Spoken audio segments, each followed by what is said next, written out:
ఇది జీవుల కోసం భగవంతుడిచ్చినటువంటి ఒక గొప్ప మంత్రశ్లోకం. అందుకే ఈ శ్లోకాన్ని అనుష్ఠానం చేస్తే తీవ్రమైన దుఃఖంలో ఉన్నవాడు ఆ దుఃఖం నుంచి విముక్తి పొందుతాడు. ఇక ఈ దుఃఖం నుంచి నాకు విముక్తి లేదు అనుకున్నటువంటి వాడు కష్టకాలంలో ఈ శ్లోకాన్ని భక్తితో శ్రద్ధతో పఠిస్తే ఆ కష్టం నుంచి విముక్తి పొందుతాడు, అనుకున్న పని అవుతుందన్నమాట. అందరూ చెప్పండి మళ్ళీ.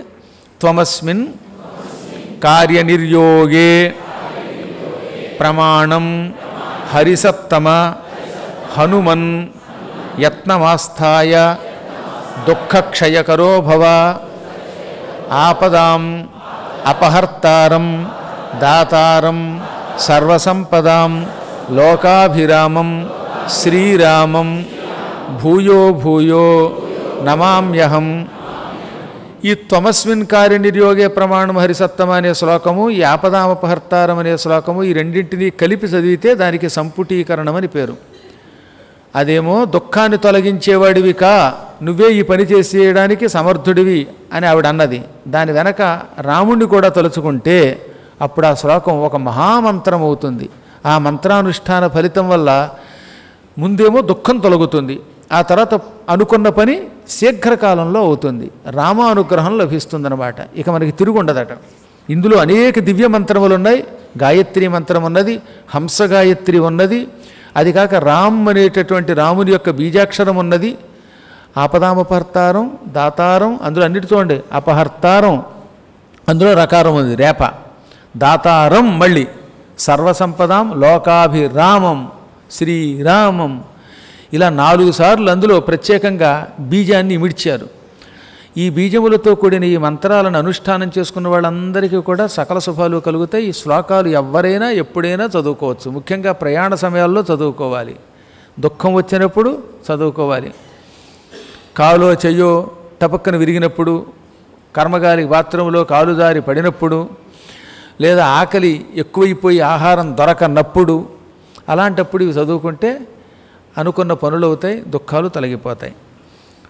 అనగానే నీవే ఈ పనిని చేయటానికి సమర్థుడివి, నా దుఃఖం తొలగించనగానే హనుమంతుడు తథేతి అలాగే అన్నాడు. ఆవిడకి నమస్కరించాడు. అప్పుడు ఆవిడ మళ్ళీ ఏముందో తెలిసిన, నాయన ఎంత తొందరగా నువ్వు వస్తావా అనిపిస్తున్నది. నాకు రామునితో ఉన్న అనుబంధం తెలియజేసే మరో కథ చెబుతాను విను. ఒకరోజు నేను తోటకి నీళ్లు పోసి, ఆశ్రమం దగ్గర ఉన్నటువంటి పువ్వుల మొక్కలకి నీళ్లు పోసి అలసిపోయాను. అప్పుడు నా ముఖానికి చెమట పట్టింది. ఆ చెమట ఇలా తుడుచుకుంటూ ఉంటే తిలకం చెరిగిపోయింది. ఆడవాళ్ళు తిలకం లేకుండా వెళ్ళేవారు కాదు, కానీ పూర్వకాలంలో భర్త ఉన్నా లేకపోయినా తిలకం పెట్టుకునేవారు. భర్త ఉన్నప్పుడు కొంచెం పెద్ద బొట్టు పెట్టుకుని, భర్త లేనప్పుడు చిన్న బొట్టు పెట్టుకునేవారు. బొట్టు తీసేమని అసలు ఎక్కడ చెప్పాలి, ఇవన్నీ లేనిపోయినవన్నీ కల్పించారు. అసలు భర్త కేవలం మంగళసూత్రం కడతాడు కనుక ఆ మంగళసూత్రం ఒకటే తీసేయమన్నారు, అంతే తప్ప బొట్టు తీసేయి, గాజులు పగలగొట్టాయి ఇవేం చెప్పాల. గరుడ పురాణంలో ఉన్నాయేమో చూడండి, ఎక్కడన్నా ఏదన్నా పాత శాస్త్రాల్లో ఉన్నాయేమో చూడండి, ఏమీ లేవు. కాబట్టి నిశ్చింతగా ఉండండి. మీరంతా భక్తితో భగవన్నామం చేసుకోండి. అవన్నీ జరగాలంటే ఈ గుడులు నిలబడాలి. నేను చాలాసార్లు చెప్పాను మీకు, గుడి బడి అనే కార్యక్రమం నా మనస్సులోంచి భగవంతుడి దేవుల్లో పుట్టినటువంటి కార్యక్రమం. దాన్ని చాలామంది పాటిస్తున్నారు, శ్రద్ధగా చేస్తున్నారు.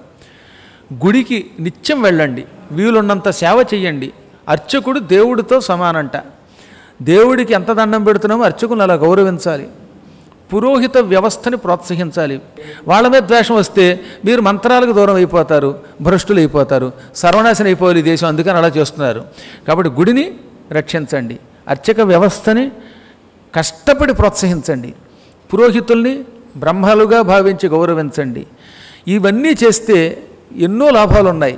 ఎక్కడో ఎవరినో లోపం ఉన్నటువంటి వాడిని పట్టుకుని వ్యవస్థను తిట్టకండి. ఎక్కడైనా లోపాలు ఉంటుంటే అవన్నీ పక్కకు పెట్టి వాటిని సరిదిద్దుకుందాం మనం. ఓసారి ఈ పద్మవ్యూహం అనే నాటకం వేస్తున్నారు హైదరాబాద్లో. నేను అప్పుడు నా వయసు ఎంత ఉంటుంది, నేను 9th క్లాస్ చదువుతున్నాను, కవాడిగూడలో ఉండి చదువుకున్నాను ఒక ఏడాది. అప్పుడు ఆ డ్రామాకి వెళ్ళా. ఇంతలో అభిమన్యుడి వేషం వేసిన కుర్రాన్ని పిలిచి, యువకుణ్ణి ధర్మరాజ వేషం వేసిన ఆయన, నాయన అభిమన్యు పద్మవ్యూహంలోకి నువ్వు వెళ్ళగలవా అని అడిగితే వాడు, హైదరాబాద్ నగరంలో ఆటో నడిపిన నేను ఈ మాత్రం పద్మవ్యూహంలోకి వెళ్ళలేనా అన్నాడు. ఎందుకు ఆయన ఆటో డ్రైవర్ట, ఆయన వేశాడు. ఆయన మర్చిపోయి డైలాగు ఈ లీనమైపోయి, హైదరాబాద్ నగరంలో ఆటో నడిపిన నేను ఆ మాత్రం పద్మవ్యూహంలోకి వెళ్ళలేను అన్నాడు. జనం కొల్లుని మీలాగే నవ్వారు. హైదరాబాద్లో ఆటో నడపడం మాటల అక్కడ నడుపుతున్నాడు ఆయన. ఇది కారు. హైదరాబాద్లో కార్లన్నిటికీ అక్కడో ఎక్కడ చూసినా సరే సొట్లే. ఎందుకు చెప్పానంటే ఇది మీరు ఉత్సాహం తెచ్చుకోవాలి, హనుమాన్ చాలీసా చదవాలి. ఇలా మీరు గుడి బడి నడుపుతూ ఈ ప్రపంచమంతటినీ మళ్ళీ పూర్వకాలపు వైభవంలోకి తీసుకెళ్లాలని, మన వైదిక ధర్మాన్ని నిలబెట్టాలని పదే పదే కోరుతున్నాను. మీరు నిలబెడతారు నాకు నమ్మకం. ఎందుకంటే ఈ జనం వినడానికంటే కొన్ని వేల రెట్లు లైవ్లో వింటున్నారు కదా. అమెరికాలో వింటున్నారు, ఆస్ట్రేలియాలో వింటున్నారు. మహానుభావులు వాళ్ళంతా రోజు గురువుగారు ఈ పూట విని తరిస్తూనే ఉన్నారు. అన్ని చోట్ల గుడిబడి చేస్తున్నారండి. అమెరికాలో చేశారట, ఆస్ట్రేలియాలో చేశారట, శ్రీలంకలో కూడా చేశారట, పాకిస్తాన్లో కూడా గుడిబడి చేస్తే బాగుండు. గ్యారంటీగా మళ్ళీ మనం ధర్మాన్ని నిలబెడతాం.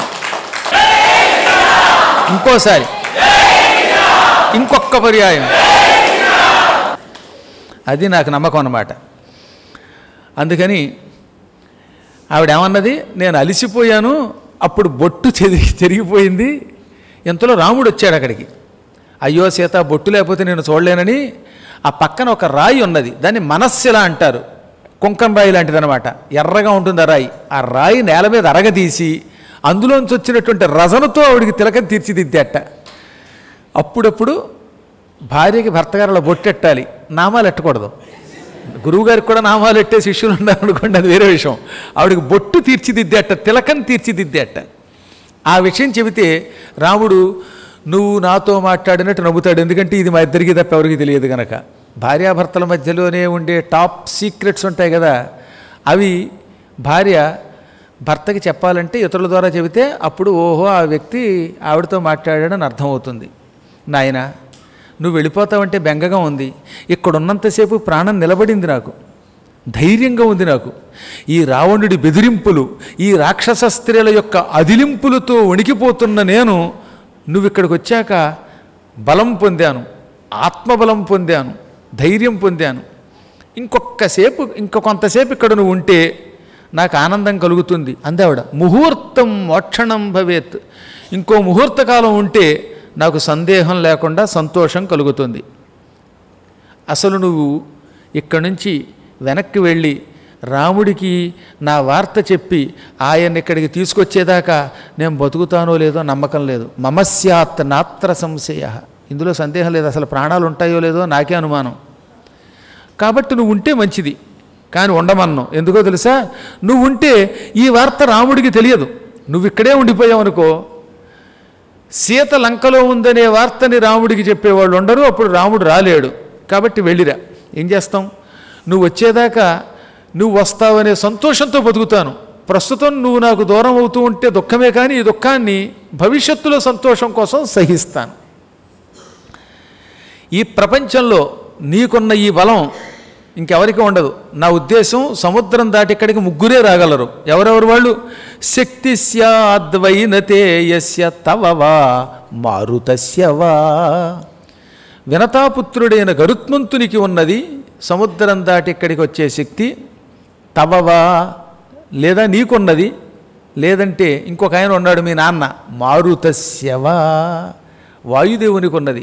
వాయువో హనుమంతుడో గరుడుడో తప్ప శతయోజన విస్తీర్ణమైన సముద్రం దాటి లంకానగరానికి మరొకడు రాలేడు. అందువల్ల నువ్వు వెళ్ళి రాముడి ఇక్కడికి తీసుకురా. ఇంత చెప్పగానే హనుమంతుడు ఆవిడ వదిలి వెళ్ళడానికి ఇష్టపడలేదట. ఆ అమ్మను చూస్తే అంత ముచ్చటగా ఉంది. అసలు తల్లిని చూసి ఆ తల్లిని వదలాలని ఎవడనుకుంటాడండి? పరమనీచుడైన వాడు తప్ప తల్లిని విడిచి ఇంకో చోటకు వెళ్ళాలనుకోలేట. ఎందుకంటే నేను అనుభవం చెబుతున్నాను. మా అమ్మ పాదాలు వదిలి వెళ్ళాలంటే నాకు ఎంతో బెంగ అనిపించేది. అమ్మ అంటే అంత ఇష్టంగా ఉంటుంది. అమ్మ నాన్నని అభిమానించక వాళ్ళని ఓల్డేజ్ హోములో పెట్టాడంటే అంత దరిద్రుడు వాడొకడు లేడనమాట. ఈ ప్రపంచంలో కడు క్షుద్రుడు, అతి నీచుడు ఎవడంటే తల్లికి అన్నం పెట్టనివాడు. తల్లికి అన్నం పెట్టనటువంటి వాళ్ళు అనారోగ్యంతో చచ్చిపోతారు. చివరి రోజుల్లో కుళ్ళికి చస్తారు. అదే కాకుండా చచ్చాక నరకానికి పోతారు. కాబట్టి తల్లిని బతికొండగాను గౌరవించాలి, మరణించాకను పూజించాలి. తల్లి తండ్రి ప్రథమ దేవతలు కదటండి. వాళ్ళని పూజించక తానొక్కడే ఎంత డబ్బు సంపాదించుకొని తన పెళ్ళాం బిడ్డలతో సుఖంగా ఉంటే వాడి బతుకు కూడా బతికేనా అన్నారు.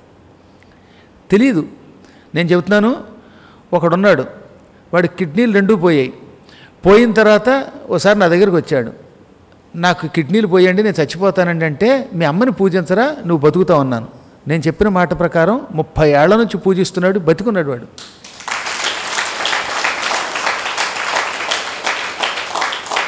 ఇంకోడున్నాడు, వాడికి చెప్పిన అర్థం కాదు, రోగంతో చస్తాడు, కిడ్నీలు పోయినా తల్లిని పూజించడు.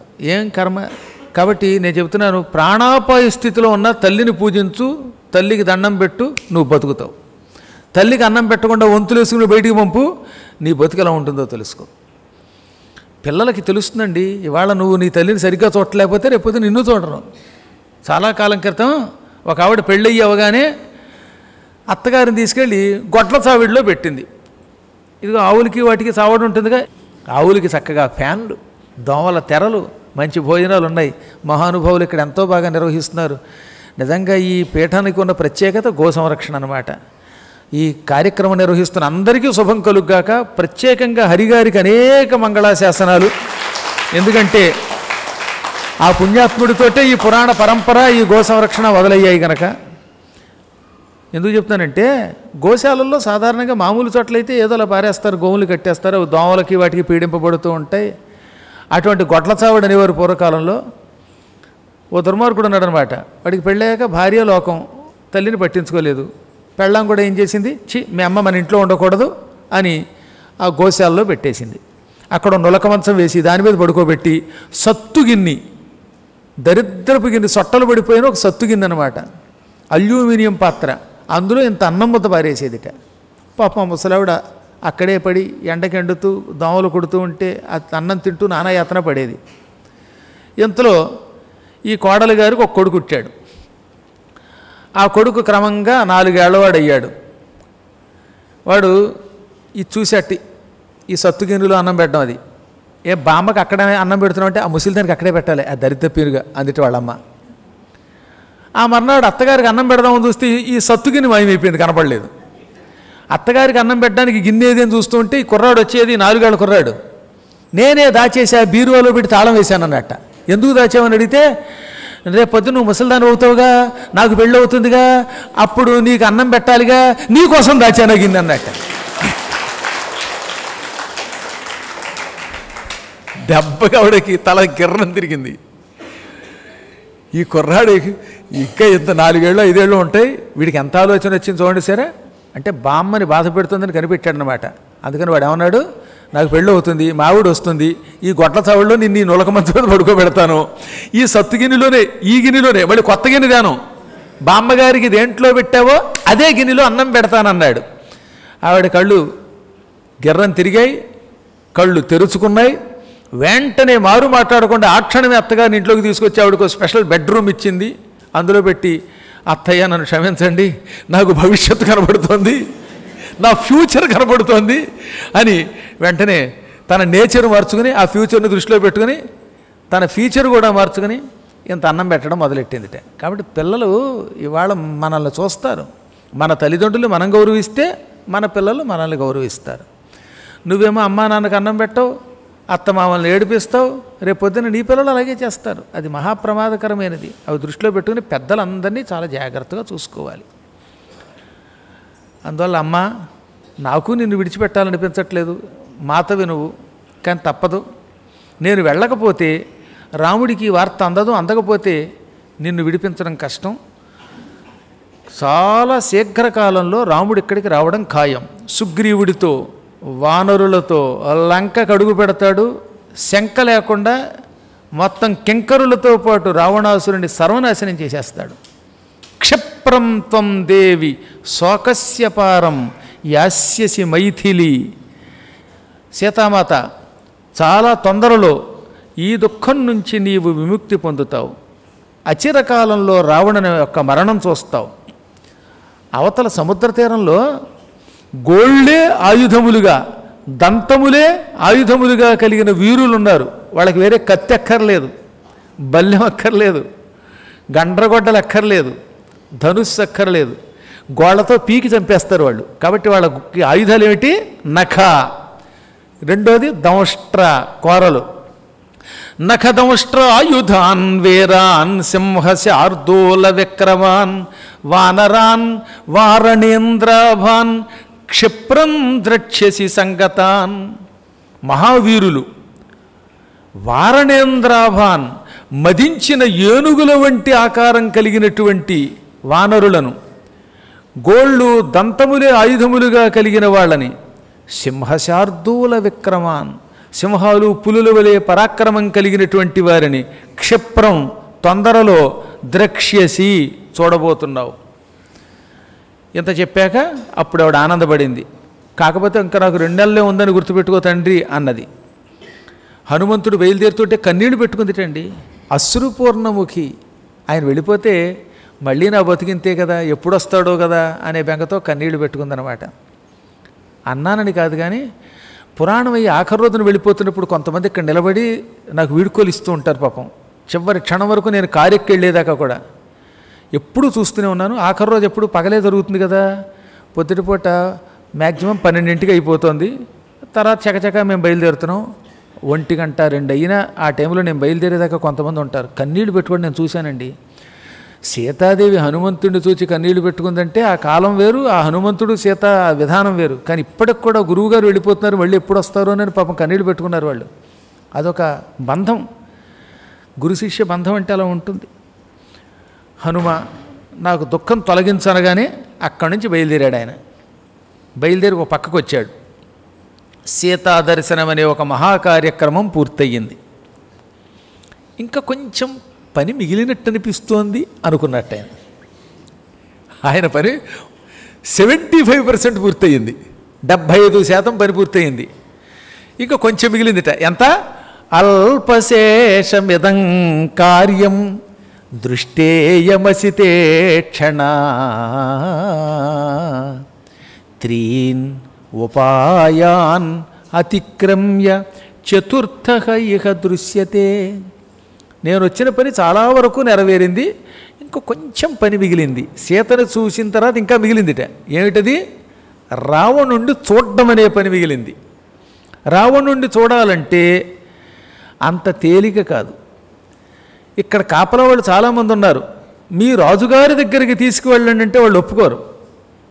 వాళ్ళు అంత తేలిక వెళ్ళనిస్తారా? వెళ్ళనివ్వరు. కాబట్టి ఏదో ఒక ఉపాయంతో లోపలికి వెళ్ళాలి. ఆ ఉపాయాలు 4 ఉన్నాయట. శత్రువును చూడడానికి 4 ఉపాయాలు చెప్పారు. శత్రువుల్ని, మిత్రులు చూడడానికి కాదండి. అందులో ఒకటి దానం, 2వది సామం, 3 భేదం, 4 దండం. ఈ 4 ఉపాయాల్లో ఏది ఉపయోగిస్తే నేను రావణాసుడి దగ్గరికి వెడతాను అని ఆలోచించి 3 ఉపాయాలు పనికిరావు, 4వదే మిగిలింది అనుకున్నట్ట. 4థః ఇహ దృశ్యతే, 4వదే మిగిలింది. ఎందుకని? నసామరక్షస్సు గుణాయ కల్పతే నదానమర్థోపచితేషు యుజ్యతే నభేద సాధ్యా బలదర్పితా జనాః పరాక్రమస్త్వేవ మమేహ రోచతే. ఈ రాక్షసుల దగ్గర సామము అనేది పనికిరాదు. రక్షస్సు రాక్షసుల యందు సామహ, సామము అంటే మంచిగా చెప్పడం, నా గుణాయ కల్పతే, అది మంచి పని కాదు, అది గుణం కాదు. రాక్షసులు మూర్ఖులు, క్రూరులు, మదంతో ఉన్నారు.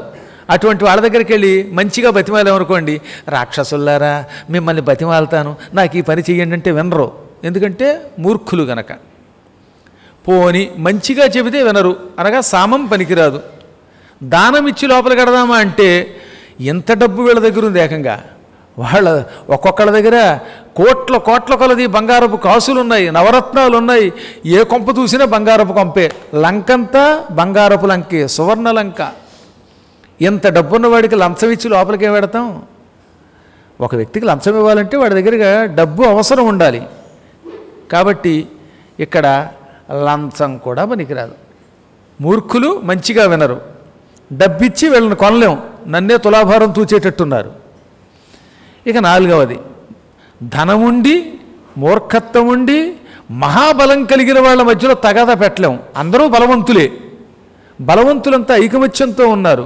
కాబట్టి వీళ్ళ మధ్యలో భేదం పెట్టలేం, తగాదా పెట్టలేం. ఆ పార్టీలోంచి ఈ పార్టీలో చేర్చుకోవడం కష్టం. ఇక మిగిలిందల్లా ఒకటే, పరాక్రమ ప్రదర్శనమే. నాలుగవది ఏమిటి? దండోపాయం. సామదాన భేదములు పనికిరావు గనక దండోపాయమే దండం దశగుణం భవేత్ అనుకున్నాడు ఆయన. మరి వీళ్ళతో యుద్ధం చేయడం ఎలాగా? ఈ అశోకవనం చాలా గొప్ప వనం, రావణునికి ఇష్టమైన వనం. ఈ వనాన్ని ధ్వంసం చేశానా ఈ రాక్షసులు మీద పడతారు, వీళ్ళని చితక కొట్టేయచ్చు, చంపేయచ్చు. అప్పుడు రావణుడు జనాల్ని పంపుతాడు, వాళ్ళని చంపుతాను, చివరికి దొరుకుతాను. ఆ వంకతో రావణాసుడితో మాట్లాడతాను. ఒక్కొక్కప్పుడు ఈ పని చెయ్యొచ్చో చేయకూడదో కూడా బాగా ఆలోచించాలి. తీరా యుద్ధం జరిగితే ఆ యుద్ధములో నాకే విజయం వస్తుందా రాదా, వాళ్ళకి విజయం వస్తుందా, నాకే విజయం వస్తుందని నమ్మకం లేకపోవచ్చు. కానీ ఇంతలోనే నాకు మళ్ళీ నమ్మకం కలుగుతున్నది. నన్ను బ్రహ్మాస్త్రం ఏమీ చెయ్యదని బ్రహ్మవరం ఇచ్చాడు, యముడు వరం ఇచ్చాడు, వరుణుడు, ఇంద్రుడు అందరూ వరాలు ఇచ్చారు. ఇవన్నీ పక్కన పెడితే నా రామనామమే నాకు దిక్కు. రామనామం నా దగ్గర ఉన్నది కనుక ఈ రాక్షసులు నన్ను ఏమీ చేయలేరు. ఇంత దూరం వచ్చాను కనుక లాగోటి ఇచ్చుకుని నా పరాక్రమం ప్రదర్శించి పెడతాను. రాముడి దగ్గర నుంచి ఒక కోతి వచ్చి ఇంత పని చేసిపోయింది, ఇక రాముడు వస్తే ఏమవుతుంది అనుకోవాలి వీడు. అనుకుని రివ్వున శరీరాన్ని పెంచాడు, పెద్ద పెద్ద చెట్లు పీకేశాడు, కొమ్మలు విరిచేశాడు. రెండ్రా ఎవడొస్తాడో యుద్ధానికి అని పళ్ళు పటపట కొరుకుతూ హుంకారం చేశాడు. ఈ చెట్లు విరిచేయడంతో చెట్ల మీద ఉన్నటువంటి పెట్టలన్నీ కకావికలై చెల్లాచెదరై పారిపోయాయి, ఎగిరిపోయాయి, కీచ్ కాచ్ కూచ్ అన్నాయి. అక్కడున్న కొన్ని జంతువులు చచ్చిపోయాయి. మొత్తం ఆ అడవి అంతా ఏమైపోయిందంటే మొత్తం ఆ దివ్యమైన ఉపవనం అంతా, తోటంతా కూడా తుఫానుకి కూలిపోయిన అరటి తోటలో ఉందిట. తుఫాను వచ్చినప్పుడు పంట పొలాలు ఎలా అయిపోతా అలా అయిపోయింది. ఎంతెందుకు, ఆభరణములు ఉన్నటువంటి స్త్రీ వైధవ్యం పొందిన వెంటనే ఆభరణాలు తీసేస్తే అలా ఉందో అలా ఉందిట. భర్త పోయిన స్త్రీలో ఉందన్నారు. ఆ వనం అలా అయిపోయిందిట. అప్పుడు ఆ గందరగోళానికి సీతని వదిలేసి నిద్రపోతున్నటువంటి రాక్షస స్త్రీలంతా టక్కన లేచి కూర్చున్నారు. ఈ రాక్షసకాయాన్ని చూచారు. మహారాక్షసుడిలా కనపడుతున్నాడు అప్పుడు ఆంజనేయుడు. రాక్షసులకే రాక్షసుడిలా కనపడుతున్నాడు ఆయన. ఆయన్ని చూచి సీత దగ్గరకు వచ్చి ఇలా అన్నారట, కోయం కహ అయం, ఈతడెవడు, కుతో వాయం కిన్నిమిత్తమిహాగత, ఎవరికి సంబంధించినవాడు, ఈతడెవడు, ఎవరి సంబంధం కలిగినవాడు, ఎందుకు ఇక్కడికి వచ్చాడు, ఎందుకు నీతో మాట్లాడాడు. ఓయ్ సీత, మేము నిద్రపోతున్నాం అనుకుంటున్నావు, నిద్రపోతూ కన్ను నీవే దేశం. కొంతమంది నిద్రపోతున్నట్టు ఉంటారు, అన్నీ వింటారండోయ్. దొంగ నిద్రపోతూ ఉంటారో ఏమిటో తెలియదు, కానీ గాఢంగా నిద్రపోయేవాళ్ళు కొంతమంది ఉంటారు. పైన వచ్చి బిందు నీళ్లు పోసిన వాళ్ళు ఎవరు వాళ్ళు, ఇక రైలు ఎక్కారా ఇక కుంభకర్ణ అనమాట. కానీ కొంతమందికి ఏమిటో తెలియదు, కానీ అన్నిటికీ వెలుగు వచ్చేస్తూనే ఉంటుంది, చూస్తూనే ఉంటారు, ఏం జరుగుతుందో చూస్తూనే ఉంటారు, కొంత వింటూ ఉంటారు, మళ్ళీ నిద్రపోతున్నట్టుగా ఉంటారు. అలాగే రాక్షస స్త్రీలు కూడా సీత ఎవరితో మాట్లాడుతుందో కొంచెం కొంచెం వింటున్నారు, మళ్ళీ బద్ధకంగా నిద్రపోతున్నారు. ఏదోలే మాట్లాడుతోందిలే అనుకున్నారట, పెద్దగా పట్టించుకోలేదు.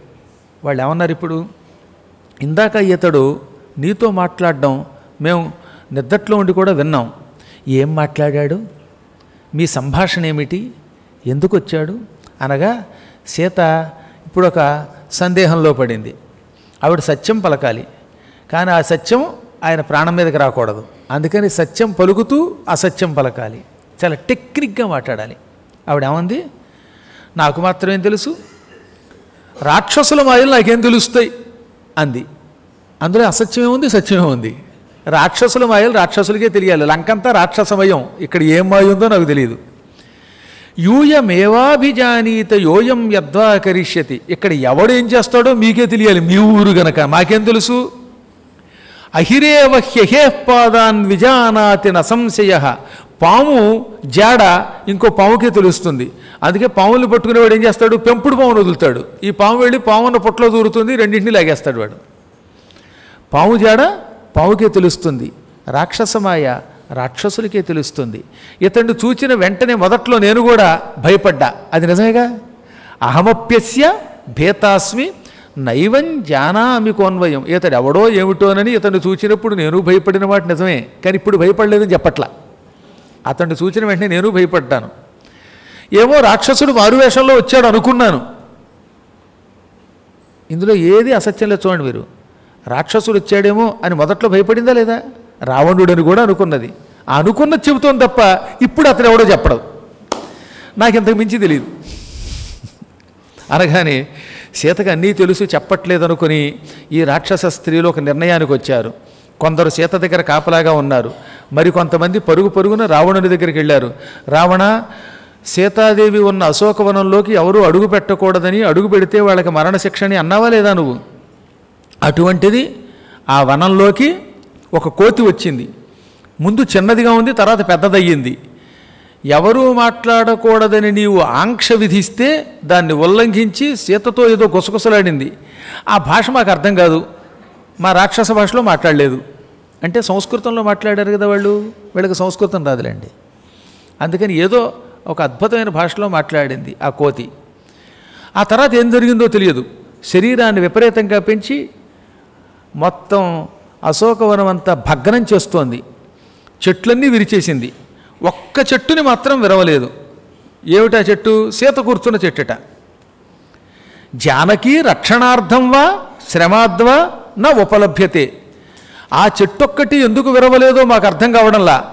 సీతాదేవి ఆ చెట్టు కింద కూర్చోవటం వల్ల సీతకి రక్షణ ఇవ్వడానికి అట్టే పెట్టిందా, లేదా చెట్లు విరవడం వల్ల అలిసిపోయి అలసటికి గురవడం వల్ల ఆ చెట్టు విరవలేదా?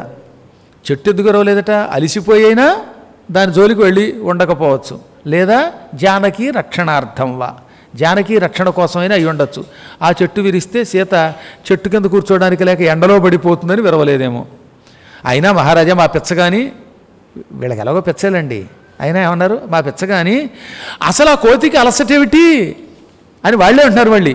అథవా కశ్రమస్తస్య, వాడికి అలసట లేదు, కేవలం సీతాదేవి కోసమే ఆ చెట్టు ఒకటి వదిలింటాడు వాడు, తర్వాత నీ ఇష్టం అనగానే ఆగ్రహంతో ఊగిపోయాడు రావణాసుడు, పళ్ళు పటపట కొరిచాడు. అప్పుట వాడి కళ్ళల్లో నుంచి అగ్నిజ్వాలలో నుంచి నూనె బిందువులు పడ్డట్టుగా కన్నీళ్ళు వచ్చాయట. మీరు కాగడా చూశారు ఎప్పుడైనా? కాగడా మీద నూనె పోస్తారు, ఆ కాగడా వెలిగిస్తారు. అప్పుడు ఆ కాగడా వెలుగుతున్నప్పుడు అందులో ఏమవుతాయి? నూనె బిందువులు ముందు వేడివేడిగా కింద పడతాయి, వేడివేడి నూనె బిందువులు పడతాయి. అదే కొవ్వొత్తి అయితే కొవ్వొత్తి నుంచి కరిగిన కొవ్వు బిందువులు పడతాయి. రావణుడి కళ్ళం నుంచి వేడివేడి నూనె బొట్లు పడ్డట్టుగా కన్నీటి బిందువులు వచ్చాయట. అనగా వాడు కొత్త కొత్తలాడిపోయాడు. అప్పుడు వాడి కంటి నుంచి వచ్చిన నీళ్లు అంత వేడిగా ఉన్నాయన్నమాట. అలాంటి కన్నీరు బిందువులు పడ్డాయి. ఆ తర్వాత ఇంకేం మాట్లాడలేదు. పక్కనున్నటువంటి కింకరుల కేసు చూశాడు. కింకరుల్లారా, మీరు 80,000 మంది నా అంతటి వాళ్ళు పరాక్రమవంతులు, వెళ్ళండి ఆ కోతిని చంపండి అన్నాడు. కేవలం కంటి సైగతో ఆజ్ఞాపించేట 80,000 మంది కింకరుల్ని. ఆ కింకరులు వెంటనే కత్తులు, పట్టిసాలు, ముద్గరాలు, ధనుస్సులు పుచ్చుకుని హనుమంతుడు ఉన్న చోటుకు వచ్చారు. హనుమంతుడు 80,000 మంది అశోకవనంలో తనని పట్టుకోవడానికి వస్తూ ఉంటే హుషారెక్కిపోయాట, ఆనందపడిపోయాడు. ప్రయాణం మొదటిసారిగా చేస్తున్నటువంటి వాడు సైకిల్ తొక్కేవాడు ఆనందం పొందినట్టుగా పొందేశాడు. ఈ జనాలు చూసే కొద్దీ చంపేయాలన్నంత కసి పెరిగిపోతుంది కదా. పరాక్రమవంతులకి శత్రువులు చూస్తే ఆనందం కలుగుతుందండి. ఆ ఆనందంతో తోకని ఫట్ ఫట్ మన నేల మీద కొట్టాడు. అసలు నేలంతా పగిలిపోయింది ఆ దెబ్బకి. ఆస్ఫోటయామాస, జబ్బలు కూడా తరుచుకున్నాడు. తోకతో నేలను కొట్టాడు, భుజాలు తరుచుకున్నాడు. ఆ దెబ్బకే లంకానగరంలో ఉన్నవాడికి చెవుడు వచ్చి పడిందిట. కొన్ని బిల్డింగులు కూలిపోయాయిట. బీట్ల వారుతూ ఉంటాయి కదా కొన్ని చోట్ల బిల్డింగులు, ఎప్పుడు ప్లాస్టరింగ్ చేయననుకుంటాను. అలాంటి భవనం కూలిపోయినట్టుగా కొన్ని భవనాలు కూలిపోయాయి. ఆ తర్వాత ఆయన ఆ విధంగా చేతులు జబ్బలు తరుచుకుంటూ తోకతో నేలను కొడుతూ హుమ్ అని అరిచి ఇలా అన్నాడు, జయత్యతిబలో రామో లక్ష్మణశ్చ మహాబలః రాజా జయతి సుగ్రీవో రాఘవేణాభిపాలితః దాసోహం కోసలేంద్రస్య రామస్య అక్లిష్టకర్మణః హనుమాన్ శత్రుసైన్యానాం నిహంతా మారుతాత్మజః నరావణ సహస్రం మే యుద్ధే ప్రతిబలం భవేత్ శిలాభిస్తు ప్రహరతః పాదపైశ్చ సహస్రశః అర్దయిత్వా పురీం లంకాం అభివాద్య చ మైథిలీం సమృద్ధార్థో గమిష్యామి మిషతాం సర్వరక్షసాం. అద్భుతమైన దివ్య శ్లోకాలు ఇవి. ఈ శ్లోకాలు భక్తితో చదువుకుంటే కార్యసిద్ధి కలుగుతుంది, దుఃఖం తొలగిపోతుంది. ఇవన్నీ ఆఖరి రోజున మీకు పంచిపెడుతున్నారు, ఇవన్నీ పాంప్లెట్గా వేసి పెడుతున్నారు. అవి మీరు పుచ్చుకుని ఇంటికి వెళ్ళాక రోజు అందులో చెప్పినట్టు చదువుకోండి, శుభాలు కలుగుతాయి. రాముడి దాసుణ్ణని ప్రకటించి హనుమంతుడు ఓ పెద్ద ప్రకటన చేశాడు. రామచంద్రునికి భయం తొలగుగాక, జయము కలుగ్గాక. రాముడికి ఎప్పుడూ జయమే. మహాబలుడైన లక్ష్మణునికి జయము కలుగ్గాక. అంటే ఈయన జయం అనకపోతే జయం కలగదా? భగవంతునికి నీవేది కోరితే అది నీకు వస్తుంది. రాముడికి జయము అంటే అది నీకు జయం అవుతుంది. అందువల్ల భగవంతుడికి జయం కోరుకోవాలన్నమాట. జయ జయ రామ అన్నవా, ఆ రోజు నుంచి నీకు జయం కలుగుతుంది. అందుకని అలా పలకాలి. సుగ్రీవ మహారాజు గారు రాముని యొక్క అనుగ్రహం పొందాడు, రాముని చేత పరిపాలింపబడుతున్నాడు. ఆయనకి శుభం కలుగ్గాక. నన్నెవరో అనుకుంటున్నారేమో, సులువుగా ఏ పనన్నా చేసేటటువంటి రామచంద్రునికి నేను దాసుణ్ణి, అంతేగాని రామదూతని అనలేదు ఆయన, మంత్రిని అనలా. రామునికి నేను దాసుణ్ణి అనాలి. భగవద్భక్తులు ఎప్పుడు కూడా దాసుడను అనాలట, కింకరుడను అనాలట. పైగా రాముడు ఎటువంటి వాడు? అక్లిష్టకర్మణ, తేలిగ్గా పనులు చేస్తాడు. కొంతమందికి పని చెప్తే తేలిక పని కూడా కష్టంగా చేస్తారు. సులువైన పనిని కష్టంగా చేయటం కొందరికి తెలుసు, కష్టమైన పనిని సులువుగా చేయటం రాముడికి తెలుసు. అందుకే అక్లిష్టకర్ముడు అంటే ఏ పనన్నా తేలిగ్గా చేస్తాడు. అలాంటి రామచంద్రునికి నేను దాసుడిని. నన్ను హనుమంతుడు అంటారు. శత్రువుల్ని చీల్చి చెండాడతాను నేను. 1000 మంది రావణాసురులు కూడా యుద్ధంలో నాకు ఎదురు నిలబడలేరు. ఎంతమందినైనా చంపేస్తాను. నా యుద్ధానికి ఆయుధాలు అక్కర్లా, శిలాభిస్తు ప్రహరత, రాళ్లతో కొట్టి చంపేస్తాను. ఆ రాళ్ళు లేకపోతే పాదపైశ్చ, చెట్లతో కొట్టి చంపేస్తాను. పాదపము అంటే చెట్టు అండోయ్. ఎందుకు చెప్తున్నానంటే ఈ మాట, కాళ్ళతో కొట్టి చంపేస్తాను ఒకడు అర్థం చెప్పాడు. వీడి భాష మండిపోను. పాదపము అంటే చెట్టు, పాదపైశ్చ చెట్లతో కొట్టి వేల కొలదిగా ముక్కలు ముక్కలు చేసి చంపేరేస్తాను ఎవరినైనా సరే. లంకాం అర్ధయత్వ, అర్ధనము అంటే తుక్కు తుక్కు చేయటం, మర్దించడం అన్నమాట. లంకా నగరాన్ని నాశనం చేసేస్తాను. సీతకి నమస్కరిస్తాను. ఆ తర్వాత నా పని పూర్తి చేసుకుని ఈ రాక్షసుల్ని చంపి వచ్చిన పని ముగించుకుని వాళ్ళు ఏమీ చేయలేక అలా దిక్కుమాలను చూపులు చూస్తూ ఏడుస్తూ చూస్తూ ఉంటే వెళ్ళిపోతాను. వాళ్ళని ఏడిపించి వెళ్ళిపోతాను. ఇలా పలికాడు. మహావీరులైన రాక్షసులు ఆయన మీదకి ఆయుధాలు విడిచిపెట్టారు. ఆయన పెద్ద చెట్టోటి తీశాడు. ఆ చెట్టు పీకాడు. వచ్చినవాడు వచ్చినట్టు ఎత్తి మీద డబా డబా డబా డబా బాధేశాడు. నాటు యుద్ధం 4 బాదులు బట్టి 80,000 మంది ఒక్క క్షణంలో చచ్చారట. వాళ్ళని చంపడానికి కత్తి పెట్టి ఒక్కొక్కడిని కొట్టక్కర్లా, ఒక్కొక్క కొబ్బరికాయ పగలగొట్టినట్టుగా పగలగొట్టక్కర్లేదట. పెద్ద అద్భుతమైన వృక్షం తీసి ఒక్క దెబ్బ కొట్టాడు, మొత్తం తుక్కయి చచ్చిపోయారట. ఒక్క దెబ్బకే చచ్చిపోయారట. 80,000 మందిని కన్ను మూసి తెరిచేలోపు చంపేశాడు ఆయన. ఇక తర్వాత హనుమంతుడు అక్కడ చైత్యప్రసాదానికి కాపలా కాస్తున్న కొంతమంది ఉన్నారండోయ్. హనుమంతుడు ఉన్నది అశోకవనం. ఆ అశోకవనంలో ఒక చక్కని మండపం ఉంది. ఆ మండపానికి కూడా కాపలా వాళ్ళు ఉన్నారు. ఈ 80,000 మందిని చంపాక కాపలా వాళ్ళని చంపేశాడు. మళ్ళీ చంపినప్పుడు కూడా దాసోహం కోసలేంద్రస్య అని చెప్పి మరీ చంపాడు. ఇది రావణాసుడికి తెలిసింది. వెంటనే ఆయన ఏం చేశాడు? జంబుమాలిని పంపించాడు. ప్రహస్తుని కొడుకు, ప్రహస్తుడు ఆయనకి మంత్రి, సేనాధిపతి కూడా. ఆయన కొడుకు జంబుమాలిని పంపాడు. ఈ జంబుమాలి నల్లగా ఉంటాడు, మహాబలవంతుడు, గొప్ప ధనుస్సు ధరించినవాడు.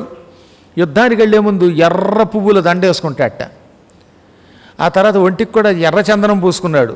అప్పుడప్పుడు ఈ ఎర్ర చందనంతో పాటు తెల్ల చందనం కూడా పూసుకుంటూ ఉంటాడు. వాడు పిశాచపు గాడిదలు పూంచిన రథం ఎక్కి యుద్ధానికి బయలుదేరాడు. హనుమంతుడి ముక్కు మీద 2 బాణాలు, చెవుల మీదకి 2 బాణాలు విడిచిపెట్టాట. హనుమంతుడు కోపం వచ్చిందండోయ్. ఆ పక్కనే ఒక సాలవృక్షం ఉంది, మద్ది చెట్టు తీసుకుని వాడి మీదకి విడిచిపెట్టాట. వాడేం సామాన్యుడు కాదు. 5 బాణములతోటేమో వానరుడి యొక్క భుజాల మీద కొట్టి 4 బాణములతో ఆ మద్ది చెట్టుని ముక్కలు చేసి పారేశాడు. సాలం చతుర్భిః చిచ్ఛేద, 4 బాణాలతో అంత పెద్ద మద్ది చెట్టుని ముక్కలు చేశాడు. హనుమంతుడికి కోపం వచ్చింది. ఆ పక్కన ఇంత ఇనప గడి ఒకటి ఉంది, పెద్ద పరిగ. ఆ పెద్ద గడి ఓ పీకి గిరగిరా తిప్పి ఫట్మని వాడిని ఎత్తి మీద కొట్టాట. ఆ తర్వాత చూస్తే అక్కడ ఏం కనపడలేదు. తస్య చైవ శిరో నాస్తి, ఆ తర్వాత అక్కడ ఏం జరిగిందా అని రాక్షసులు చూశారు. హనుమంతుడు గడియతో ఆ పరిగతో కొట్టిన తర్వాత మా కుర్రాడు ఏమయ్యాడా అని వానర వీరుడికేసి అటు ఆ వీరుడికేసి చూసిన రాక్షసులకి ఏం కనబడిందిట? ఏం కనబడలేదు.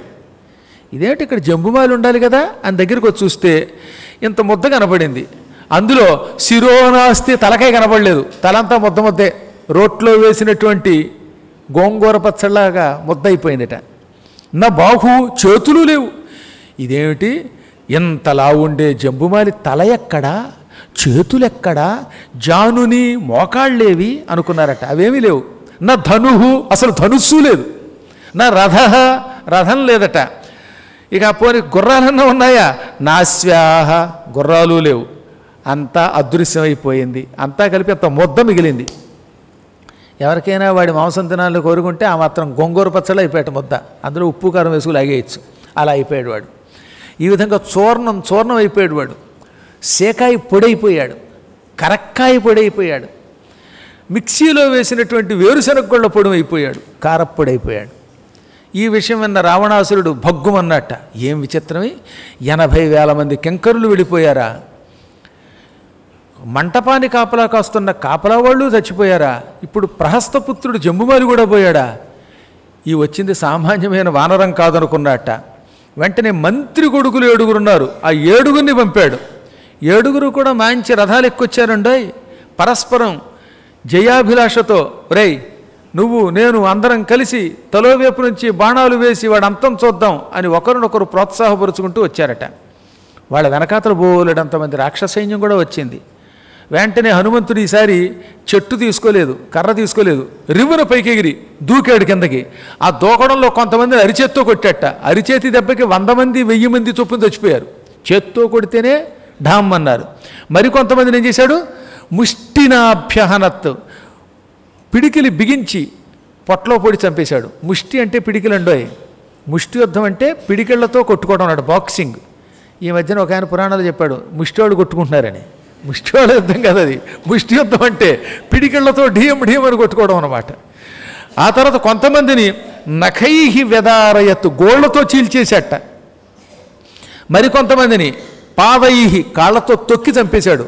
పెద్ద శరీరంతో ఢామని వాళ్ళ మీదకు దూకడంతో కాలి కింద పడి కొన్ని 100 మంది పచ్చడైపోయారు.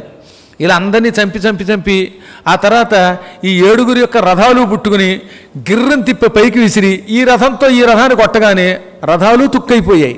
అందులో ఉన్నవాళ్ళు చచ్చారు. 7 మంత్రిపుత్రుల్ని అలా పరస్పరం వాళ్ళ రథాలతో ఢీ కొట్టించి చంపి తుక్కు చేసి పారేశాడు. అసలు వాళ్ళ పేర్లు కూడా ఎవరికి తెలియదు, అలా చచ్చారట వాళ్ళు. ఈ విధంగా 7 మంత్రిపుత్రులు తవగానే సేనాపతి పుత్రులు 5 పంపాడు. పంచసేనానాయకులు వీళ్ళు. విరూపాక్షుడు, యూపాక్షుడు, ప్రఘసుడు, భాసకర్ణుడు, దుర్ధరుడు అని వాళ్ళకి పేర్లు అనమాట. వరుసగా విరూపాక్ష, యూపాక్ష, ప్రఘస, భాసకర్ణ, దుర్ధరులు. వాళ్ళు నిజంగా 5 వీరులే. ఆ 5 ప్రస్తుతం లంకానగరానికి 5 సేనానాయకులు. వాళ్ళ మీద ప్రధాన సేనాధిపతి, ముఖ్య సేనాపతి ప్రహస్తుడు అనమాట. ఈ 5 మహావీరులు. వీరులారా, ఆ వానరుణ్ణి చంపండి లేదా బంధించి నాకు అప్పగించండి అనగా వాళ్ళంతా పరస్పరం జయ అభిలాషతో, జిగీషతో బయలుదేరారు. జిగీష అంటే జయించాలనే కోరిక అన్నమాట. నేనే జయమును పొందుతాను, నేనే జయిస్తాను అని పలుకుతూ వచ్చారు. పంపేటప్పుడే అన్నాళ్ళండి రావణుడు, ఆ వానరుణ్ణి తక్కువగా అంచనా వేయకండి. నేను ఇంద్రుణ్ణి ఎరుగుదును, చంద్రుణ్ణి ఎరుగుదును, యముణ్ణి ఎరుగుదును, కానీ వీడెవడో వాళ్ళందరి యొక్క శక్తులు పుణికిపుచ్చుకున్నవాడు. ఇంద్రుడు ఒక భూతాన్ని సృష్టించి పంపాడని నా నమ్మకం అన్నట్టు ఆయన. ఇదేదో ఇంద్రుని చేత పంపించబడిన భూతం అన్నమాట. నావమాన్యో భవద్భిశ్చ హరిర్ధేర పరాక్రమ. ఇది మామూలు కోతి కాదు. నేను వాలిని ఎరుగుదును, సుగ్రీవుణ్ణి ఎరుగుదును, ఇంకా నీలుణ్ణి ఎరుగుదును, ద్వివిధుణ్ణి ఎరుగుదును. అవన్నీ వాడే చెప్తున్నాడు. ఇంతమందిని ఎరుగుదును. ఈ కొత్తగా వచ్చిన కోతి వాటన్నిటికంటే ఎక్కువ పరాక్రమం ప్రదర్శిస్తున్నదట. కాళ్లతో చేతులతో 80,000 మందిని చంపడం అంటే అది మామూలు యుద్ధం కాదు, సాధారణ యుద్ధం కాదు. కాబట్టి ఇదేదో మహాప్రాణి, ఎవని చేతనో సృష్టింపబడిన ప్రాణి. అని పలికి జాగ్రత్తగా ఉండండి, మీరు చావకండి, దాన్ని చంపండి అనగా, నీకెందుకు మహారాజా, వాడి సంగతి చూస్తాం, వాడిని చూడకపోతే, వాడి సంగతి చూడకపోతే అంటే వాడిని వధించకపోతే వెనక్కి తిరిగి రామన్నారట. ఆ మాట నిజమేలండి, వెనక్కి తిరిగి రామని చెప్పే వెళ్ళారు, నిజం చెప్పే బయలుదేరారు. అలా రావడంతో దుర్ధరుడు 5 ఇనప బాణములు మారుతి యొక్క శిరస్సు మీద ప్రయోగించాడు. ఆ బాణములు హనుమంతుని తలకి తగిలితే 5 కలువ పువ్వులు నెత్తి మీద పెట్టినట్టుగా అనిపించింది దానికి. శిరస్సుత్పల పత్రాభ అని రాయడమే వాల్మీకి మంచి చమత్కారంగా రాశాడు. శిరసి అంటే తల మీద, ఉత్పల పత్రాభ కలువ పువ్వు రేకులు పెట్టినట్టుందిట. అన్ని బాణాల దెబ్బలు తగిలితే ఆయనకి కలువ పువ్వు రేకులు నెత్తి మీద పెట్టినట్టుందంటే అంత శరీరం పెంచాడు ఆయన. శరీరం అటువంటిది, దృఢమైన శరీరం, మృత్యుంజయుడు ఆయన. అందువల్ల ఈ బాణం దెబ్బలు ఆయన్ని ఏమీ చేయట్లేదు, మాదిరి దెబ్బలు ఆయనకి ఏమీ లెక్కలేదు. అవన్నీ తామర పువ్వులు పెట్టినట్టుగా ఉన్నాయి. నా మెడలో వేసిన మల్లె పువ్వుల దండలో ఉన్నాయట ఆయనకి. ఇంకా నేను ఈ దండ కూడా మొయలేకపోతున్నాను, నా మెడ అంత గొప్పది కనుక. కానీ ఆయన అలాగదే బాణాల దెబ్బలు తిని కూడా నవ్వుకుంటున్నాడు. వెంటనే ఏం చేశాడు, రివ్వున పైనుంచి వచ్చి ఆ దుర్ధరుడు యొక్క రథం మీద ఢామ్మని దూకాడు. ఆ తర్వాత మిగతా వాళ్ళు ఎర్ర దుర్ధరుడు అన్నారట. దుర్ధరుడు లేడు, లేదు దొరదే. ఒక్క క్షణకాలంలో మొత్తం వాడి రథం అంతా తుక్కు గుర్రాలు లేవు, ఇంకోటి లేవు. అప్పుడు దుర్ధరుడు నేలపాలవడంతో విరూపాక్షయోపాక్షులు రథాల మీద నుంచి 1000 బాణాలు గుప్పించారు. అప్పుడు హనుమంతుడు ఆ బాణాలన్నిటినీ తప్పించుకుంటూ, ఒంటికి బాణం తగలకుండా చూసుకుంటూ హఠాత్తుగా ఎగురుతూ వచ్చి 2 చేతులతో 2 రథాలు పుచ్చుకుని రివ్వున పైకి విసిరేశాడు. ఆ రథాలు తుక్కైపోగానే వాళ్ళు కత్తులు పుచ్చుకుని మీదకు దూకారు. తోకతో వాళ్ళని చుట్టాడు. డబా డబా డబా తోకతో వాళ్ళని చుట్టి బండరాయి మీద కొట్టగానే వాళ్ళ గుండెకాయలు బయటకు వచ్చేసాయి. వాళ్ళు కూడా ముద్దలైపోయారు. ఆ తర్వాత భాసకర్ణుడు, ప్రహసుడు యుద్ధానికి వచ్చారు. కాసేపు వాళ్ళు వేసిన బాణాలకి ఆయన మూతి పగిలిందిట, కొంచెం నెత్తురు బయటకు వచ్చిందిట. హఠాత్తుగా ఆయన ఓ పెద్ద గిరి శిఖరం పెకలించాట. సముత్పాట్య గిరేహ శృంగం, కొండ శిఖరం. అక్కడ అన్ని కొండలే కదా, శ్రీలంకలో ఎన్ని కొండలండి బాబు. అందులో ఒక కొండ శిఖరాన్నే పెద్ద బండరాతిని పెకలించి వాళ్ళ నెత్తి మీద కొట్టాట. ఇంకేముంది, దాని కింద పడి వాళ్ళు నలిగి పచ్చడైపోయారు, అసలు అడ్రస్ లేరు. ఆ రాయి తీస్తే కనపడతారు వాళ్ళు, ఏమన్నా అంతో ఎంతో మాంసం ముక్కో ఎముకో మిగులుతుంది. కానీ ఆ రాయి తీయడానికి రాక్షసుల వల్లగాక చావగా మిగిలిన వాళ్ళు ఉంటారే, వాళ్ళు పారిపోయారు. ఎప్పుడు యుద్ధరంగంలో కొంతమంది చాలా వెనకాల ఉంటారు, వాళ్ళు ఊరికి అల్లల్లా కత్తి ఊపుతూ ఉంటారు, సమయం రాగానే పారిపోతారు. అప్పటికి ఒకసారి రావణుడు అన్నట్ట, ఒరే ఎప్పుడు మీరే పరిగెత్తుకొస్తారు అంటే, ఎటో చెట్టుపోయినా కబురు పోయడానికి ఉండాలి కదండి నలుగురు, అందుకని మేము ఎప్పుడు వెనకాత ఉంటాం అన్నారట. అలాంటి మహానుభావులు. రావణాసురుడు భట్టులో ఒకడున్నాళ్ళండి. మహాప్రభు యుద్ధరంగంలో నేను ఒక కోతి యొక్క తోక కోసేసానన్నట్ట. తోకెందుకురా, తలకే నరికేచ్చు కదంటే అప్పటికే వాడు తల ఎవరో నరికేశారండి, అందుకే అంత ధైర్యంగా వాడు తోక కోసానన్నట్ట. అలాంటి వాళ్ళు ఎప్పుడూ ఉంటారులేండి. ఈ విధంగా పంచసేనానాయకులు మరణించగా మందోదరి యొక్క కుమారుల్లో చిట్ట చివరివాడు మంచి యువకుడు అక్షకుమారుడు, వాణ్ణి పంపాడు. ఇప్పుడు ఆయన అక్షకుమారుడు బ్రహ్మాస్త్రం వంటి అపూర్వమైన అస్త్రాలు ఎరిగిన వాడు, వీరుడు, వాడేం సామాన్యుడు కాదు. మండోదరి కొడుకుల్లో పెద్దవాడు ఇంద్రజిత్ అయితే చివరివాడు అక్షకుమారుడు. అందుకే వాడికి కుమారుడు అంటారు, కానీ అసలు పేరు అక్షుడు అన్నమాట. వాడిని పిలిచి నువ్వేదో రకంగా ఆ వానరాన్ని సంహరించు లేదా బంధించనగానే అతడు బయలుదేరాడు. ఎర్రని బంగారంతో మెరిసిపోతున్న, పుటం పెట్టిన ఎర్ర బంగారంతో మెరిసిపోతున్న రథం ఎక్కాడు. తతో మహాన్ బాలదివాకర ప్రభం ప్రతప్త జాంబూనదజాల సంతతం రథం సమాస్థాయ యయౌ సవీర్యవాన్ మహాహరిం తం ప్రతి నైరుతర్షభ. అతడు బాలసూర్యుడిలో వెలిగిపోతున్నట్ట ఓ పెద్ద రథం ఎక్కాడు. అది జాంబూనదజాల సంతతం, పూర్తిగా బంగారంతో మెరిసిపోతోంది. అటువంటి దివ్యరథం ఎక్కాడు. చుట్టూతా వేలాది మంది రాక్షస వీరులు వస్తూ ఉండగా హనుమంతుని దగ్గరకు వచ్చాడు. హనుమంతుడు చూడగానే అతనికి అర్థమైపోయిందిట, ఈతడు నా చేతిలో అంత తేలికగా మరణించడు, వీరుడు అని కనిపెట్టాట. ఆ తర్వాత మారు మాట్లాడకుండా అనేక బాణములు వేశాడు. ఎన్ని బాణములు వేసినా హనుమంతుడు తగలకుండా తప్పించుకున్నాడు. కానీ వాడు వదలడు కదా, మంచి బంగారపు పిడి కలిగిన బాణములు కొన్ని చెవుల మీద కొట్టాడు, కొన్ని ముక్కు మీద కొట్టాడు, కొన్ని కంటి రెప్పల మీద కూడా కొట్టాడు. ఒకేసారి 3 బాణాలు సరిగ్గా శిరస్సు మీద కొడితే హనుమంతుని తల పగిలింది. ఇంత పూర్వం బాణాలు తగిలితే ఏదో కలువ పువ్వు రేకుల్లో ఉన్నాయి ఆయనకి, కానీ వీడి బాణాలు అలా కాదట. మూర్ధిని తల మీద తగలగానే అశ్రుగ్ధ వివృత్తలోచన, తల పగిలి నెత్తురు ధారగా కారిపోయింది. ఆ రక్తం కంటిమెంచి కిందకి జారిపోయింది, కళ్ళలో పడిపోయిందనమాట. అంటే కళ్ళు కూడా మూసుకుపోయేంత రక్తం కారింది. అప్పుడు చూచాడు ఆయన, వీడు చూడ్డానికి కుర్రాళ్ళ ఉన్నాడు, కానీ వీడు కుర్రాళ్ళ లేడు. నేనేమో యువకుడు కదా, చిన్న కుర్రాడు కదా అని కొంచెం ఉపేక్షిస్తూ ఉంటే రెచ్చిపోతున్నాడు. అబాలవద్బాల దివాకర ప్రభ, చూడ్డానికి ఉదయిస్తున్న సూర్యకాంతితో ఉన్నాడు. ఉదయిస్తున్న సూర్యుడు ఎలా ఉంటాడు? ఎర్రగా, అలా ఎర్రని కాంతితో ఉన్నాడు. కానీ కుర్రాడు మాత్రం బాలుడు కాదు, బాల సూర్యకాంతితో ఉన్న వీడు బాలుడు కాడు. ఓరినాయనో, యువకుల కంటే వేగంగా బాణం వేస్తున్నాడు. వీడి బాణాల దెబ్బలకి నా తల పగిలింది, నెత్తురు కారుతున్నది. కానీ ఏమిటో తెలియదు, కానీ మతిహి అత్ర నజాయతే, చంపాలనిపించట్లేదు. ఈ కుర్రాడి మీద జాలి కలుగుతోంది. అనేలోపు వాడు ఇంకో 4 దెబ్బలు కొట్టాట, చుర్రుమంది దీనికి.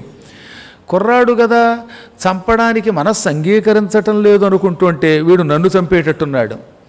యుద్ధరంగంలోకి అడుగు పెట్టాక జాలి చూపించకూడదు. జాలి చూపిస్తే మన జోలికి వాడు వస్తే మనమే సర్వనాశనం అయిపోతాం. మంట ఎంత చిన్న మంట అయినా ఇంటికి అంటుకున్నప్పుడు ఆర్పాలట.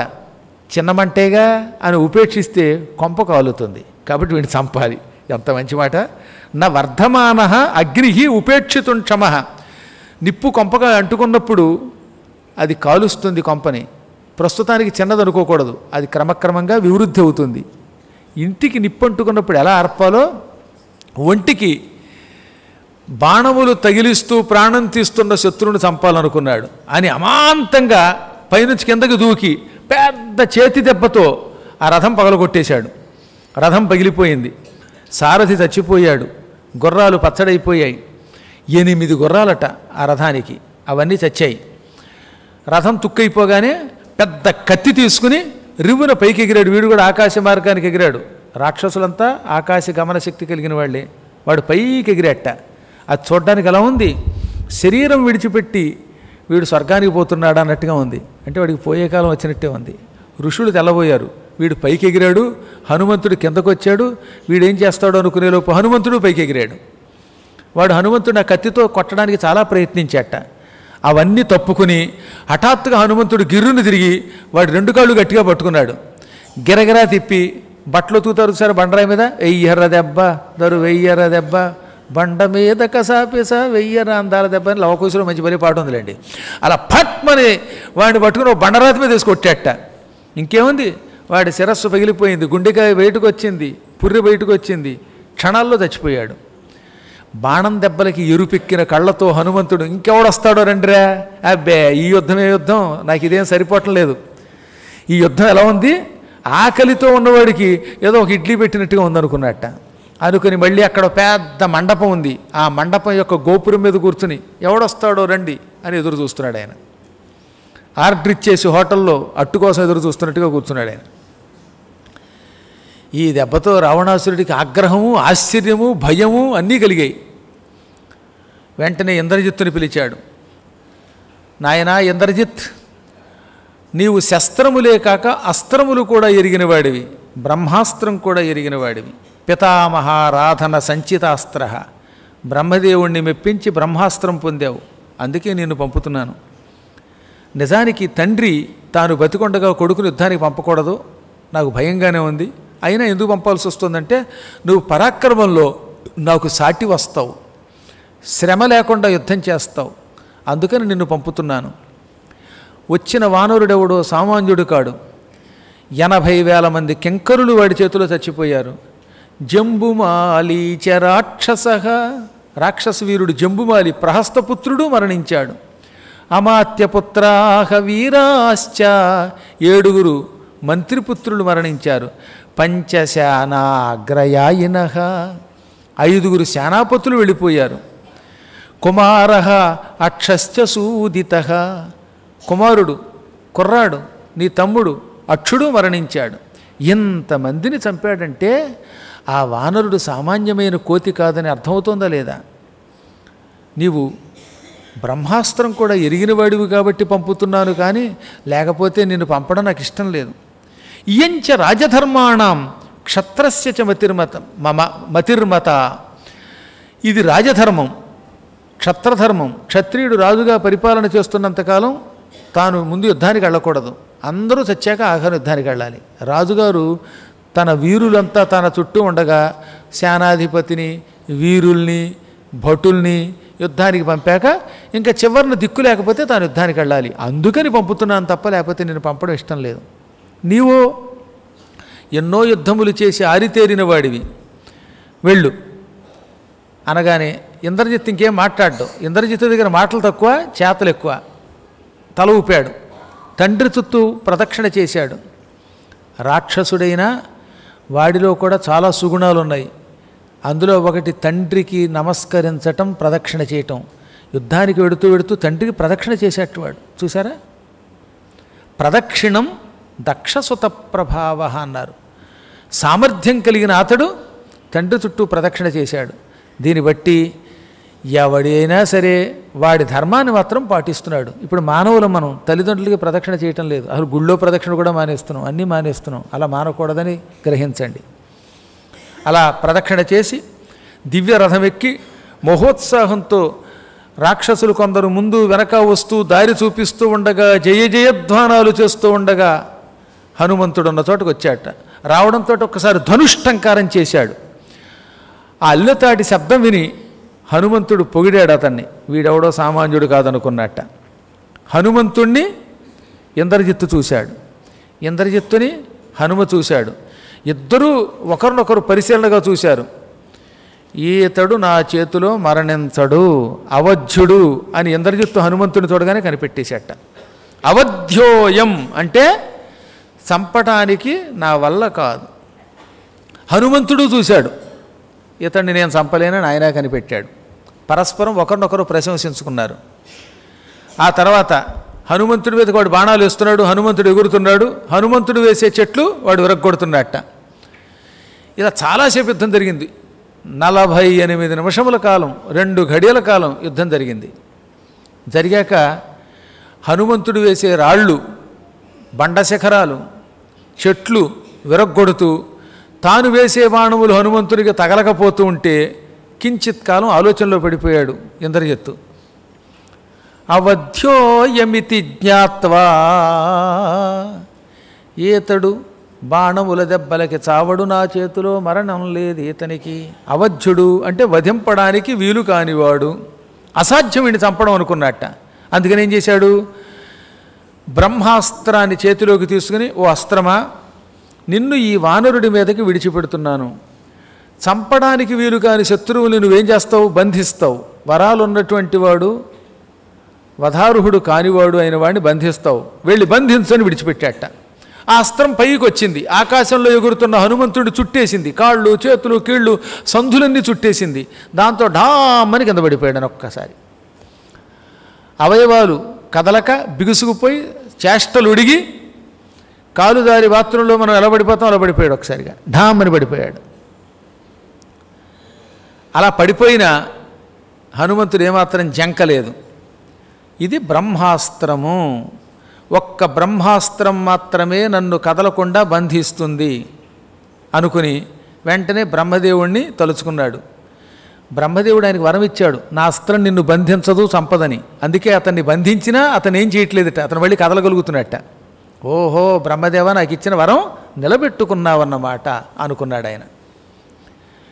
నమేస్త్రబంధస్య చ శక్తిరస్తి విమోక్షణే లోకగురో ప్రభావాత్ ఇత్యేవమత్వా విహితోస్త్రబంధో మయాత్మయోనేరనువర్తితవ్యః.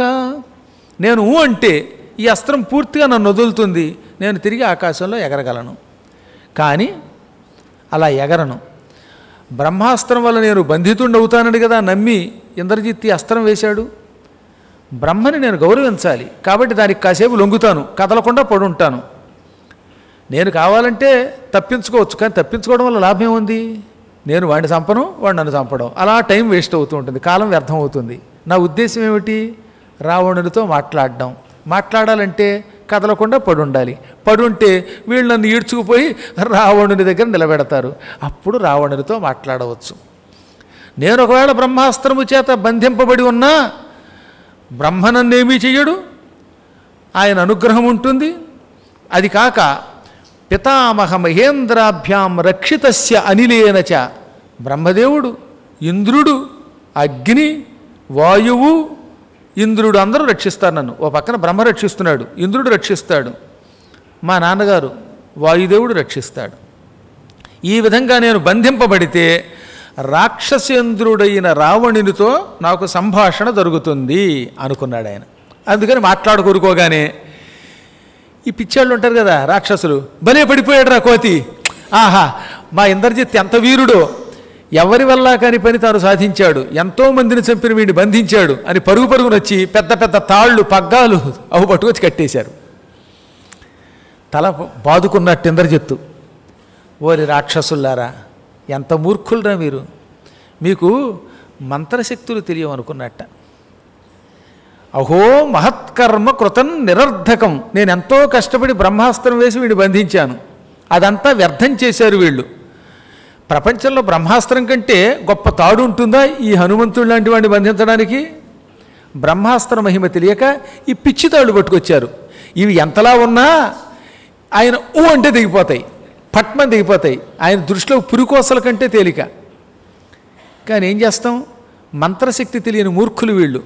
బహుశా ఈ హనుమంతుడికి బ్రహ్మాస్త్రం తనని వదిలేసిందని తెలియదు. మామూలు తాడుతో కట్టగానే ఆ తాడు ఉండడం వల్ల బ్రహ్మాస్త్రం అక్కడ ఉండదండోయ్. బ్రహ్మాస్త్రం ఎటువంటిది, అది బ్రహ్మాస్త్రంగా ఉన్నంత వరకే పనిచేస్తుంది. తెలియక ఈ పిచ్చి తాడు పట్టుకొచ్చి కడితే వెంటనే ఇంకో తాడు వచ్చినప్పుడు ఆ తాడు ఉండదన్నమాట. ఎవరన్నా ఉపన్యాసం చెబుతుంటే కుర్రాళ్ళు లాంటి వాళ్ళు వస్తే నేను ఇక్కడ ఉంటానా, వాడు వచ్చి ఉపన్యాసం మొదలెడితే నేను వెంటనే లేచి వెళ్ళిపోవాలి. బ్రహ్మాస్త్రం కూడా అటువంటిదే. సామాన్యములైన తాళ్లతో బంధిస్తే అది వదిలి వెళ్ళిపోతుంది. ఇప్పుడు ఈ రాక్షసులు ఈ తాడుతో కట్టగానే బ్రహ్మాస్త్రం మాయమైపోయింది. బ్రహ్మాస్త్రం కంటే ఇవి తాళ్ళు గట్టివి కావు. రాక్షసులకి విషయం తెలియదు. పోనీ మళ్ళీ ఇంకోసారి వేయచ్చా అంటే రెండోసారి పనికిరాదట. ఒక రోజుకు ఒకసారే అది వెయ్యాలి, రెండోసారి వేస్తే వేసిన వాడిని చంపుతుంది. అందుకని ఆయన ఏమనుకున్నాడు, పునశ్చ నాస్త్రే విహతేస్త్రం అని చెప్తా, రెండోసారి పనికిరాదు ఇది.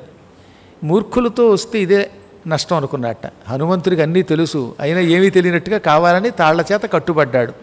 ఇక వాళ్ళు చెత కొట్టుకుంటూ పొడుస్తూ, బాగా దొరికావరా నిన్ను తన్నుతాం గుద్దుతాం అని డొక్కల్లో పొడుస్తున్నారు. ఆ దెబ్బలన్నీ ఎలా ఉన్నాయనికి, బాగా కాళ్ళు లాగి కూర్చున్నటువంటి వాడికి కాళ్ళు మెల్లగా పట్టినట్టుగా ఉన్నాయి. చాలా మెత్తగా మృదువుగా పడితే ఎలా ఉంటుంది అలా ఉందన్నమాట. నవ్వుకుంటూ వెళ్ళాడు. ఆయన ఈడ్చుకుపోయి సభలో నిలబెట్టారట. అక్కడికి రాగానే రాక్షసులు, ఎవడు వీడు, ఎందుకు వచ్చాడు అడగండి అని కొందరు అన్నారు.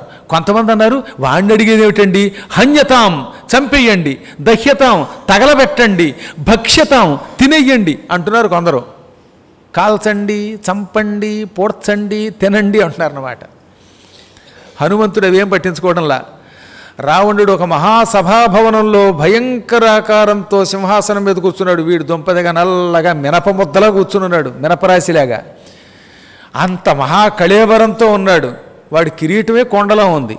వాడు బండ, ఆ బండ మీద కొండ, అలా ఉన్నాడు వాడు. అటువంటి వాడిని చూచాట.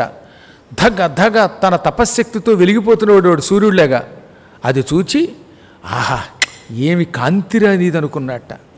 హనుమంతుడు రావణుడిని చూచినప్పుడు వాడి శరీరం అంతా ఆభరణాలు ఉన్నాయి, వజ్రాభరణాలు, రత్నాభరణాలు ధరించాడు. మంచి పవిత్రమైన వస్త్రం, క్షౌమ వస్త్రం, పట్టు వస్త్రం కట్టుకున్నాడు. ఒళ్ళంతా ఎర్రగంధం పూసుకున్నాడు. వాడేమో నల్లగా ఉంటాడు, గౌడిగేది చర్మంలాగా. ఒంటికేమో ఎర్ర రక్తం పూసుకున్నాడు అనమాట, చందనం, ఎర్ర చందనం పూసుకున్నాడు.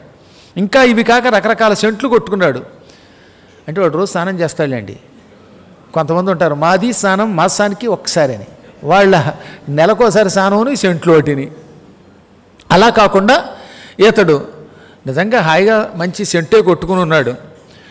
తల పాము పడగలో ఉంది, నీలాంజన చేయప్రఖ్యం, కాటుక కొండలో ఉన్నట్ట.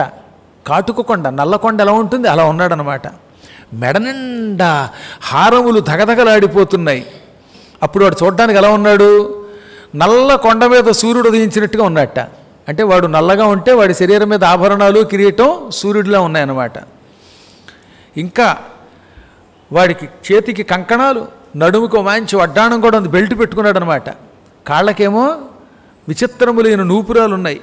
పూర్వకాలంలో కాళ్ళకు కూడా మంచి బంగారపు గండపెండేరాలు వేసుకునేవారు, అవన్నీ ఉన్నాయి. అది చూచి ఆ తేజస్సు, ఆ రూపం, ఆ బలం చూచి హనుమంతుడు ప్రశంసించి ఆశ్చర్యపోయేలా అన్నట్ట, లోపల పైకి కాదు. అహో రూపం, అహో ధైర్యం, అహో సత్వమహో ద్యుతి, అహో రాక్షసరాజస్య సర్వలక్షణయుక్తత.